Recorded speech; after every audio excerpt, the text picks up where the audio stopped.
In today's video, I'm going to teach you how to set copy stop loss on eToro. If you're copying another investor on eToro, setting a copy stop loss is an important way to manage risk. It gives you control over the point at which your copied investment will automatically stop, helping you protect your funds if the portfolio value drops to a level you're not comfortable with.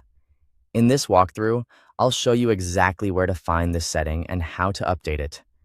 To begin, sign in to your eToro account. Make sure you're fully logged in so you can access your dashboard and account features without interruption. Once you're inside the platform, look over to the left-hand menu and click on Portfolio.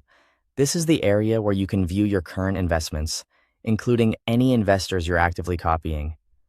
After that, find and open the investor you are currently copying and want to manage. This will take you into the details of that copied investment, where you can review performance and make changes to its settings. Take a moment to confirm you've selected the correct copied investor before moving on, especially if you're copying more than one person. Next, go to the top right corner of the screen and click the three-dot menu. This opens a list of additional options related to that copied investment. From that menu, choose Adjust Stop Loss. This is the setting that allows you to decide the portfolio value at which the copy relationship should automatically close. Now enter a new stop-loss value. This amount represents the level where copy trading will stop if the copied portfolio falls to that point. When choosing a value, make sure it reflects your personal risk tolerance and overall strategy. A lower threshold may allow more room for market fluctuations, while a tighter stop-loss may help limit downside sooner. Once you've entered the new value, review the updated stop-loss amount carefully.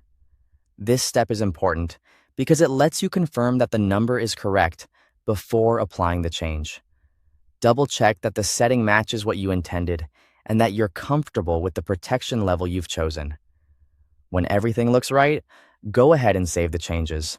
Confirm the update so your new copy stop loss is applied to that copied investor. After saving, your settings should be updated immediately, and your copied investment will now follow the new stop loss level you selected. That's all it takes to set copy stop loss on eToro. Thanks for watching.